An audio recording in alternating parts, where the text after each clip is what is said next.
जय हिंद दोस्तों। आज हम आपको बायोलॉजी के इस वीडियो में एक बार पुनः ट्रांसक्रिप्शन में आरएनए पॉलीमरेज क्या चीज है, आरएनए पॉलीमरेज की क्या भूमिका है, कोशिश करते हैं आज हम आपको आरएनए पॉलीमरेज के बारे में बताने की। तो चलिए, वीडियो की शुरुआत करने से पहले मैं एक बार पुनः आपको बताऊं ट्रांसक्रिप्शन क्या होता है।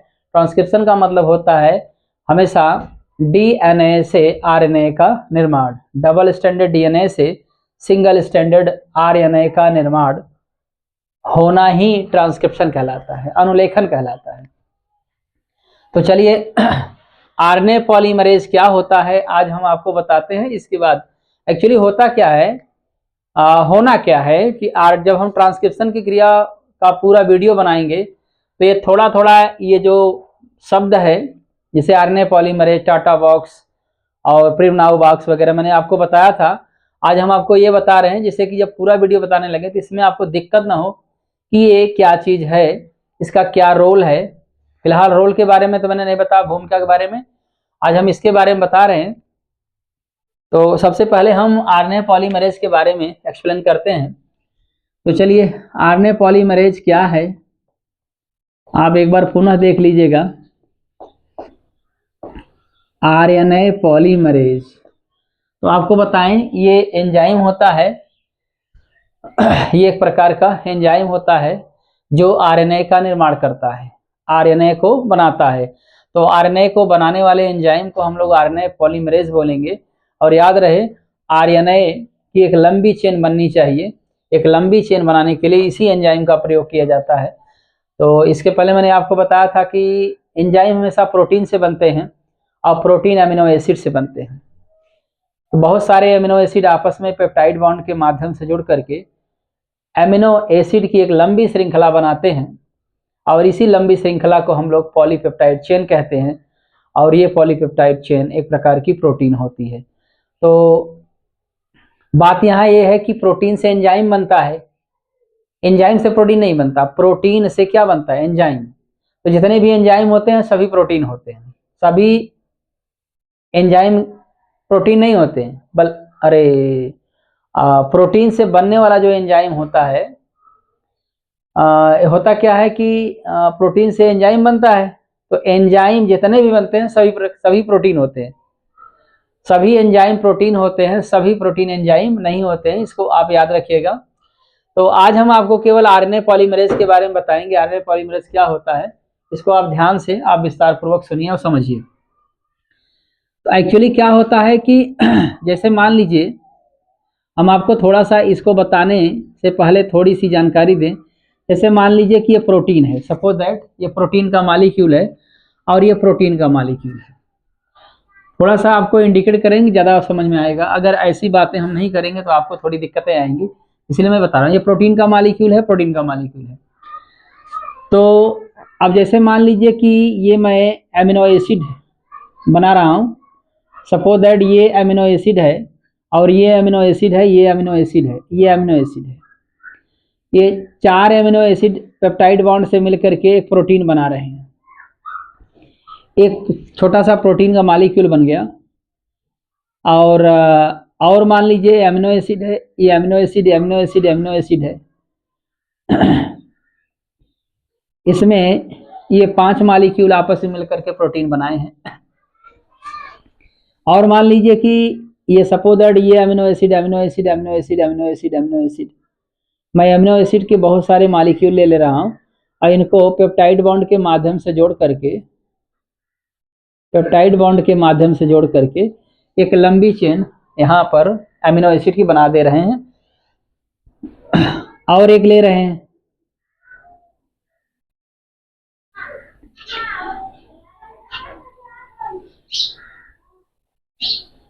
अब आप बताइएगा, ये भी आपका प्रोटीन है, ये भी प्रोटीन है या एंजाइम मान लीजिए आप, ये भी एंजाइम है, ये भी एंजाइम है। एक्चुअली एंजाइम प्रोटीन से प्रोटीन होते हैं। अब आप बताइएगा, और आपको पता होना चाहिए कि अमीनो एसिड आपस में जुड़ करके क्या बनाते हैं। बहुत सारे अमीनो एसिड आपस में जुड़ करके बहुत सारे ए का मतलब अमीनो एसिड होता है। बहुत सारे अमीनो एसिड आपस में जुड़ करके पॉलीपेप्टाइड बॉन्ड के माध्यम से ये क्या बना रहे हैं, प्रोटीन बना रहे हैं। और प्रोटीन, सभी प्रोटीन तो एंजाइम होते नहीं है, हाँ सभी एंजाइम प्रोटीन होते हैं, याद रखिएगा। तो इस मैंने यहाँ पर गोले बना करके अमीनो एसिड को दिखाया, ये अमीनो एसिड है, ये अमीनो एसिड, अमीनो एसिड। आप सपोज दैट ये एंजाइम है, ये एंजाइम, ऐसे मान के चलो, प्रोटीन भी मान सकते हैं। तो बताइए इस एंजाइम में कितनी पॉलीपेप्टाइड चेन है, एक ये हो गई, एक ये हो गई। इसमें 4 अमीनो एसिड मिले हैं, इसमें 5 अमीनो एसिड मिले हैं। 4 अमीनो एसिड और 5 अमीनो एसिड मिल करके ये 2 पॉलीपेप्टाइड चेन मिल करके एक एंजाइम बनाया है। इसने क्या बनाया, एक एंजाइम बनाया है। ये क्या है, आपका एंजाइम है, याद रखिएगा। या तो आप प्रोटीन मान लीजिए, ये भी एंजाइम है। इन दोनों में आपको अंतर दिखाई दे रहा होगा, क्या अंतर है? इस प्रोटीन के मॉलिक्यूल में या एंजाइम के मॉलिक्यूल में 2 पॉलीपेप्टाइड चेन बनी हुई है। कितनी polypeptide chain, 2 polypeptide chain. 4 amino acid की, इसमें 5 अमीनो एसिड, तो कुल मिलाकर 2 पॉलीपेप्टाइड चेन है। इसमें कितने पॉलीपेप्टाइड चेन है, 2 है। एक ये बड़ी सी दिख रही है और एक दिख रही है। इसमें 1 2 3 4 5 6 7 8 9 10 अमीनो एसिड मिलकर के एक पॉलीपेप्टाइड चेन बनाए हैं। इसमें 6 अमीनो एसिड मिलकर के पॉलीपेप्टाइड चेन बनाए हैं। तो आपको दिख रहा होगा इसमें भी 2 पॉलीपेप्टाइड चेन, इसमें भी 2 पॉलीपेप्टाइड चेन। आप चाहे तो 3 4 5 चेन बना सकते हैं, इसमें भी आप बना सकते हैं। तो कई प्रकार की पॉलीपेप्टाइड चेन मिल करके एक बड़ा मॉलिक्यूल एमिनो एसिड का बनाता है, एंजाइम का बनाता है। और वह एंजाइम, अब आप ध्यान में रखें, इसमें एक तरीके से देखा जाए 2 पॉलीपेप्टाइड चेन आपस में मिलकर के एंजाइम बना रखा है। और इसमें 2 पॉलीपेप्टाइड चेन मिली, दो पॉलीपेप्टाइड चेन हैं, लेकिन आपको इसमें अमीनो एसिड दिख रहा होगा, इसमें अमीनो एसिड दिख रहा होगा। जरूरी नहीं है कि 2 पॉलीपेप्टाइड चेन मिलकर के एंजाइम बनाए। 2 से 3 4 5 6 7 अलग अलग प्रकार की बहुत पॉलीपेप्टाइड चेन मिलकर के एंजाइम बना सकती है। अगर ये बात समझ में आई होगी आपको, तो ये आरएनए पॉलीमरेज आपको अच्छी तरीके से समझ में आएगा। तो चलिए दिखाते हैं। ये सपोज दैट ये मैंने आरएनए पॉलीमरेज एंजाइम बनाया है, बड़ा मॉलिक्यूल। इसमें क्या है कि एक चेन ये है, एक चेन ये है, एक चेन ये है, एक चेन ये है और एक चेन ये है। इसमें भी अमीनो एसिड है, इसमें भी अमीनो एसिड है, इसमें भी अमीनो एसिड है, इसमें भी अमीनो एसिड है,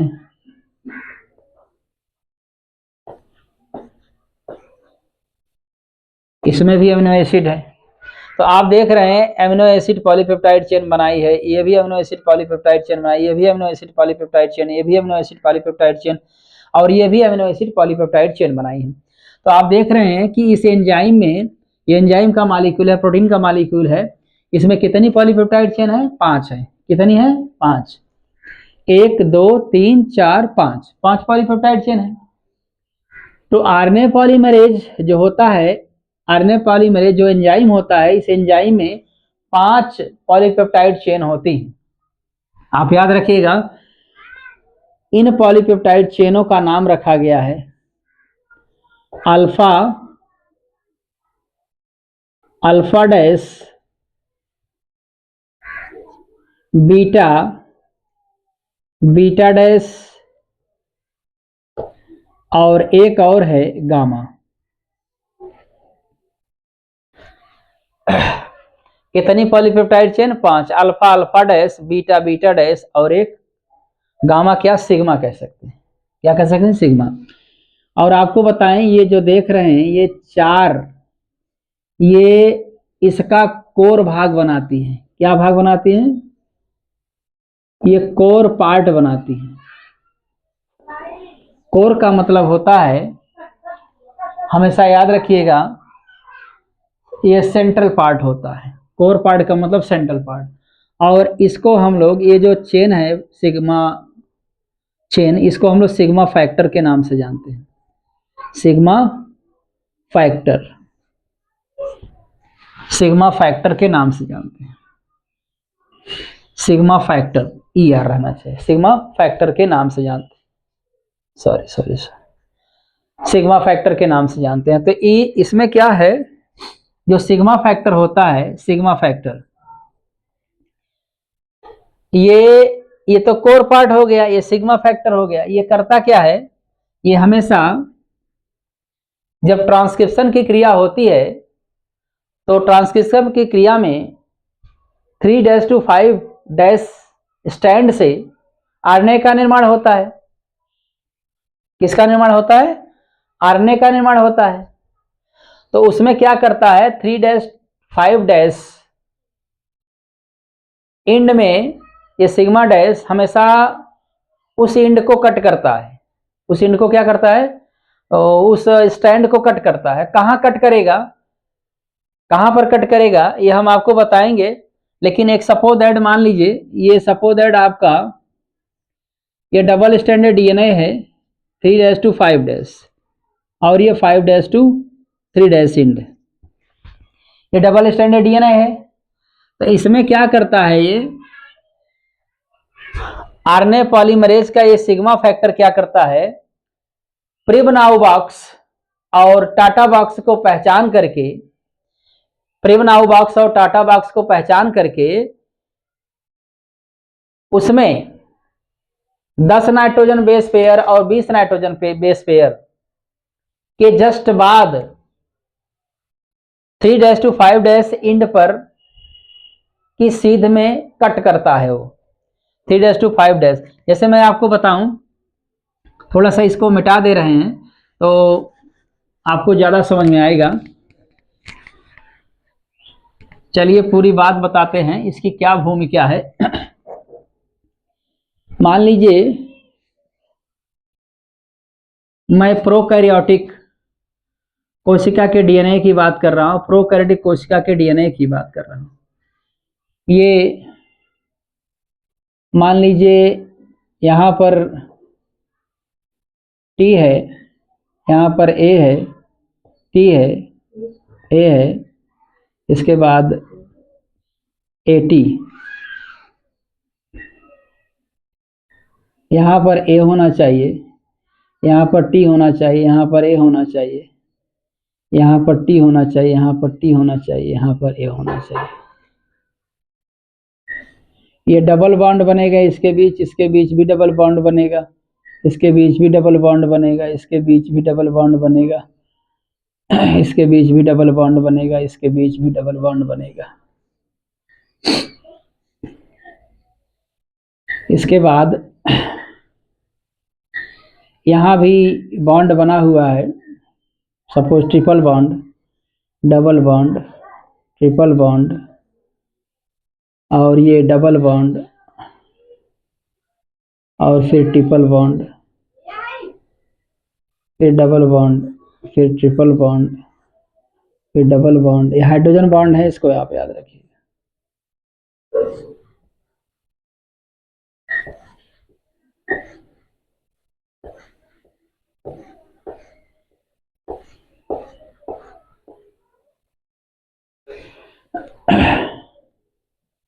guanine, cytosine, thymine, cytosine, adenine, guanine, cytosine, thymine, suppose that is cytosine है, ये मान लीजिए एडेनिन है और ये ट्रिपल बॉन्ड वाला है, ये ट्रिपल बॉन्ड, और ये मान लीजिए टी है, ये ए है, ये सपोज दैट सी है, इसके बाद ए जी सी टी ए जी सी कुछ भी है। तो थोड़ा सा मैं यहाँ आपको दिखा रहा हूँ, ये जी है तो यहाँ सी होना चाहिए, सी है तो जी होना चाहिए, सी है तो जी होना चाहिए, इसको आप याद रखिएगा। यहाँ पर ए है तो टी होना चाहिए, ए है तो टी होना चाहिए, जी है तो सी होना चाहिए, सी है तो जी होना चाहिए, टी है तो ए होना चाहिए, ए है तो टी होना चाहिए, सी है तो जी होना चाहिए, ए है तो टी होना चाहिए, जी है तो सी होना चाहिए, और यहाँ पर ए है तो टी होना चाहिए। इस तरीके से मान लीजिए ये सी है, ये मान लीजिए सी है, इस प्रकार से जी है, और ये मान लीजिए सी है जी। अब आपको बताते हैं, मैं स्पेशली ट्रांसक्रिप्शन में आरएनए पॉलीमरेज की क्या भूमिका होती है इसको बता रहे हैं। ये मान लीजिए प्रोकैरियोटिक कोशिका, प्रोकैरियोटिक सेल के डीएसडीएनए की बात कर रहे हैं। एक्चुअली आरएनए पॉलीमरेज में 5 प्रकार के एक तरीके से पॉलीपेप्टाइड चेन पाए जाते हैं। मैंने बताया alpha, alpha dash, beta, beta dash and last one is sigma factor. Sigma factor क्या करता है, इसी पर, इस डबल स्टैंडर्ड डीएनए पर घूमेगा और घूम करके ये पता लगाएगा कि यहाँ पर ये TA ये सीक्वेंस नाइट्रोजन बेस का कहीं दिख रहा है कि नहीं दिख रहा है। अगर इसको दिख गया सिग्मा फैक्टर को अगर मान लीजिए ये सिग्मा फैक्टर को अगर मान लीजिए ये नाइट्रोजन बेस का सीक्वेंस अगर दिख गया तो इसके जैसे यहां पर बना हुआ है ये इसको दिख जाएगा, तो इसके 10 नाइट्रोजन बेस पेयर, मतलब एक पेयर ये हो गया, एक पेयर ये हो गया, एक पेयर ये हो गया, इस प्रकार से 10 नाइट्रोजन बेस, सपोज दैट ये 10 नाइट्रोजन बेस पेयर है, ये 10 नाइट्रोजन बेस पेयर हैं। 10 नाइट्रोजन बेस पेयर के जस्ट बाद 10 नाइट्रोजन बेस पेयर के जस्ट बाद क्या करेगा, 3' to 5' इंड पर या 3' to 5' स्टैंड पर समझ लीजिए, यहां पर जाकर के इस स्टैंड को कट कर देगा, काट देगा। जब इस स्टैंड को काटेगा तो यहां से आरएनए पॉलीमरेज प्रवेश करेगा, और आरएनए पॉलीमरेज अगर प्रवेश करेगा, आपने सीखा कि सिग्मा फैक्टर क्या करता है, प्रोकैरियोटिक कोशिका में सिग्मा फैक्टर क्या करता है, तो TA-AT जिसको हम लोग प्रिवनाउ बॉक्स कहते हैं, इस प्रिवनाउ बॉक्स का पता लगाने के बाद उसके 10 नाइट्रोजन बेस पेयर के जस्ट बाद 3' to 5' स्टैंड पर कट का निशान लगाएगा। क्या लगाएगा, कट का निशान लगाएगा। इसके बाद क्या करता है ये सिग्मा फैक्टर, इसके बाद नाइट्रोजन बेस के बीच जो हाइड्रोजन बॉन्ड बना हुआ है इसको क्या करता है, ये तोड़ता है। क्या करेगा, तोड़ देगा। जब ये हाइड्रोजन बॉन्ड को तोड़ देगा तो जहां से ये तोड़ेगा आरएनए पॉलीमरेज क्या करता है, आरएनए पॉलीमरेज क्या करता है, वहीं से ये आरएनए बनाने की प्रक्रिया स्टार्ट करता है। तो आपको बताएं 3' to 5' इंड पर ही आरएनए का निर्माण होगा। अगर आपसे पूछा जाए कि आरएनए पॉलीमरेज कहां पर आरएनए बनाएगा, किस स्टैंड पे, तो 3' to 5' इंड पर बनाता है, यहां पे बनाएगा। एक्चुअली आरएनए पॉलीमरेज क्या करेगा, आरएनए के न्यूक्लियोटाइड्स को ढूंढेगा, न्यूक्लियस के अंदर आरएनए के न्यूक्लियोटाइड्स को ढूंढ करके यहां पर लगाएगा। अब कैसे लगाएगा, जैसे आप देख लीजिए ये 3' to 5' है, तो याद रखिएगा ये भी आपका यहाँ कट करेगा तो ये भी 3' हो जाएगा। अगर ये काट देगा, सपोज दैट यहाँ लग गया है, काट देगा, काटने के बाद हाइड्रोजन बॉन्ड को तोड़ा, और हाइड्रोजन बॉन्ड को तोड़ने के बाद होता क्या है, आरएनए पॉलीमरेज इसके अंदर से प्रवेश करेगा, और प्रवेश करके ये 3' to 5' इंड पर जो है आरएनए के न्यूक्लियोटाइड्स को ला करके यहाँ पर, जैसे मैं यहाँ दिखा दे रहा हूँ, इस पर बनेगा। ये यहाँ से यहाँ तक बन गया। सपोज दैट इसमें बहुत सारे न्यूक्लियोटाइड्स लगे हुए हैं। किसके न्यूक्लियोटाइड्स, आरएनए के न्यूक्लियोटाइड्स लगे हुए हैं। सपोज दैट आरएनए के न्यूक्लियोटाइड्स लगे हुए हैं। किसके न्यूक्लियोटाइड्स, आरएनए के न्यूक्लियोटाइड्स लगे हुए हैं। ये मान लीजिए अब आरएनए के न्यूक्लियोटाइड्स की बात करें, यहाँ मैं बना दे रहा हूँ आरएनए, किस प्रकार से यहाँ पर आरएनए का फॉर्मेशन हो रहा है, थोड़ा सा देख लीजिए आप। अब आप बताइए, आरएनए में 4 प्रकार के नाइट्रोजन बेस पाए जाते हैं। एडेनिन पाया जाता है, गुआनिन पाया जाता है, यूरेसिल पाया जाता है, साइटोसिन पाया जाता है। तो याद रखिएगा, डीएनए में क्या होता है कि ए डबल बॉन्ड टी से जुड़ता है या टी डबल बॉन्ड ए से जुड़ता है, लेकिन आरएनए में टी तो होता नहीं, यूरेसिल होता है, तो यू जोड़ेगा। याद रखिएगा, आरएनए की चेन बनेगी तो हमेशा यहाँ पे टी की जगह क्या होना चाहिए, ए होना चाहिए, यू होना चाहिए, तो यू लग जाएगा। इसके बाद जी और सी के बीच हमेशा ट्रिपल हाइड्रोजन बॉन्ड बनता है। तो आप बताइए, यहाँ पर अगर ये ए डैश है तो ये आरएनए की चेन बन रही है, तो आरएनए की चेन में यहाँ क्या होना चाहिए, यू होना चाहिए। इसके बाद फिर क्या होना चाहिए, सी है तो क्या होना चाहिए, जी होना चाहिए। अब ए है तो क्या होना चाहिए, यू होना चाहिए। जी है तो सी होना चाहिए, सी है तो जी होना चाहिए, और जी है तो सी होना चाहिए, फिर जी है तो सी होना चाहिए। अब आप जानते हैं कि ए और यू के बीच डबल हाइड्रोजन बॉन्ड बनेगा, और सी जी और सी के बीच ट्रिपल हाइड्रोजन बॉन्ड बनेगा, और इसके बीच क्या बनेगा, डबल हाइड्रोजन बॉन्ड। और यहाँ पर ट्रिपल हाइड्रोजन बॉन्ड, यहाँ पर भी ट्रिपल हाइड्रोजन बॉन्ड, यहाँ पर भी ट्रिपल हाइड्रोजन बॉन्ड, और यहाँ पर भी ट्रिपल हाइड्रोजन बॉन्ड लग जाएगा। अब यहाँ पर इस प्रकार से आपने देखा कि सिग्मा फैक्टर टाटा और टी नाइट्रोजन बेस के क्रम को पहचान करके इसके बाद 10 नाइट्रोजन बेस पेयर के जस्ट बाद 3-5 स्टैंड पर कट का निशान लगाता है सिग्मा फैक्टर। अब कट का निशान लगाने के बाद खुद एंट्री करके पहले हाइड्रोजन बॉन्ड को ब्रेक करेगा, इसके बाद आरएनए पॉलीमरेज एंट्री करेगा, और आरएनए पॉलीमरेज आरएनए के न्यूक्लियोटाइड्स को ढूंढ ढूंढ करके यहाँ ला करके स्टैंड बनाएगा। किसका स्टैंड, ये आरएनए का। तो आरएनए का अब बताइए 3-5 है, इसका क्या होना चाहिए, 5-3 इंड होना चाहिए। इस प्रकार से आपने देखा कि ये चेन बन गई। क्या बन गई, ये चेन बन गई। अगर ये इसकी आरएनए की चेन बन गई तो आप बताइएगा इस आरएनए की चेन में और डीएनए के स्टैंड के बीच हाइड्रोजन बॉन्ड लगे हैं, तो इसको तोड़ना भी चाहिए। इसको तोड़ने से क्या होगा कि ये फ्री हो जाएगा, सिंगल स्टैंड फ्री हो जाएगा। तो इसको तोड़ने के लिए आपको पता होना चाहिए।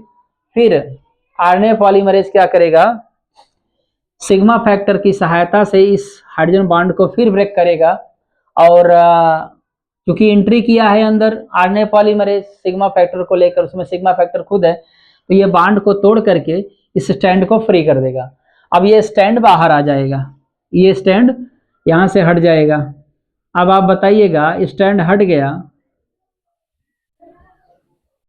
ये स्टैंड हट गया। मान लीजिए ए है, सी है, ए है, जी है, सी है, जी है, जी है, इस तरीके से।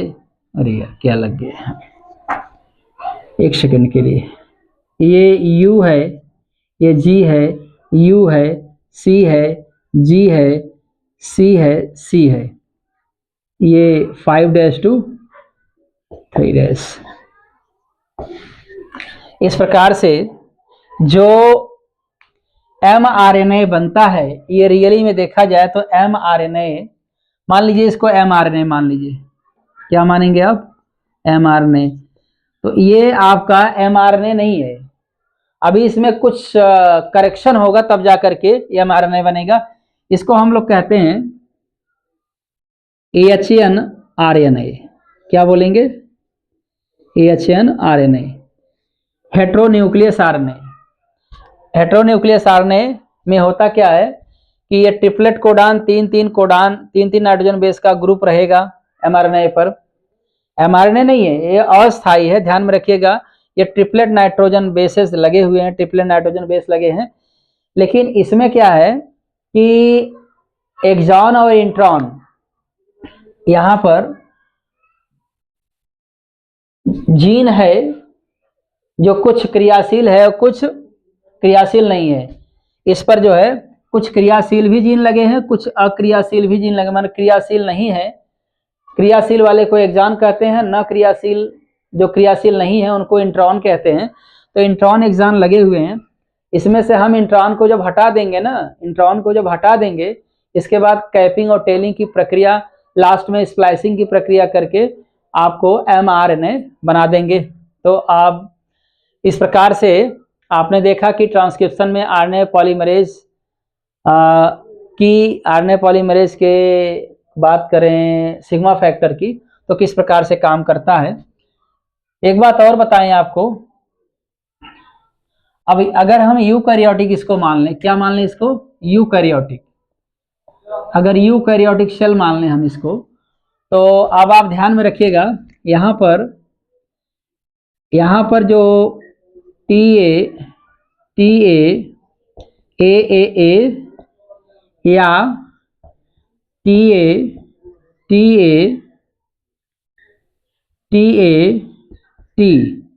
ये नाइट्रोजन बेस का क्रम लगा रहेगा यूकैरियोटिक सेल के डबल स्ट्रैंडेड डीएनए में।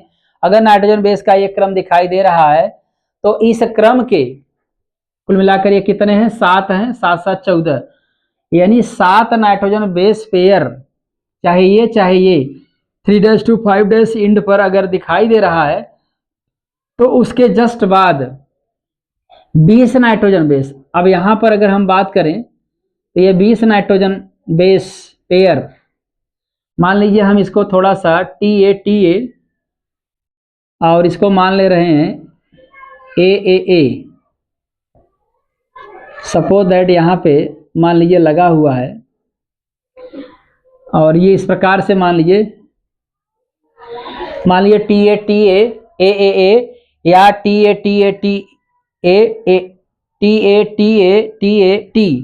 या तो ये नाइट्रोजन बेस या तो ये नाइट्रोजन बेस यूकैरियोटिक कोशिका में अगर लगा हुआ है 3' to 5' इंड पर, तो पुनः वहां पर आरएनए पॉलीमरेज का सिग्मा फैक्टर इस सीक्वेंस को पहचानेगा और पहचान करके 20 नाइट्रोजन बेस पेयर के जस्ट बाद वहां पर कट का निशान लगाएगा और कट का निशान लगाने के बाद पुनः आरएनए पॉलीमरेज इसके अंदर प्रवेश करेगा और सिग्मा फैक्टर क्या करेगा, इस हाइड्रोजन बॉन्ड को तोड़ेगा, आरएनए पॉलीमरेज फिर से आरएनए की एक चेन बनाएगा। तो कुल मिलाकर के प्रोकैरियोटिक हो चाहे यूकैरियोटिक में, बस बात इतनी है कि प्रोकैरियोटिक में हमें क्या है, जो नाइट्रोजन बेस का सीक्वेंस है TA इस सीक्वेंस को सिग्मा फैक्टर पहचानेगा और 10 नाइट्रोजन बेस पेयर के जस्ट बाद जो है 3' to 5' इंड पर कट का निशान लगाएगा, आरएनए पॉलीमरेज उसके अंदर एंट्री करेगा और सिग्मा फैक्टर के द्वारा यह हाइड्रोजन बॉन्ड तोड़ दिया जाएगा और आरएनए पॉलीमरेज क्या करेगा, 3' to 5' to 3' डायरेक्शन में आरएनए पॉलीमरेज का आरएनए स्ट्रैंड का निर्माण करेगा। दूसरी बात, अगर मान लीजिए यूकैरियोटिक सेल है, अगर यूकैरियोटिक सेल है तो कि यूकैरियोटिक सेल में ये नाइट्रोजन बेस का sequence sigma factor 3' to 5' end पर लगा रहेगा, उसको पहचानेगा, उसको पहचान करके 20 नाइट्रोजन बेस पेयर के जस्ट बाद वहां पर कट का निशान लगाएगा और फिर सिग्मा फैक्टर एंट्री करके इस सिग्मा बॉन्ड हाइड्रोजन बॉन्ड को तोड़ेगा और आरएनए पॉलीमरेज एंट्री करके आरएनए स्ट्रैंड का निर्माण करेगा और आरएनए के न्यूक्लियोटाइड्स के द्वारा। तो इस प्रकार से आपने देखा कि ट्रांसक्रिप्शन में आरएनए पॉलीमरेज के जितने भी पॉलीपेप्टाइड चेन हैं उसमें से सिग्मा फैक्टर का क्या रोल है और किस प्रकार से आरएनए का निर्माण करता है।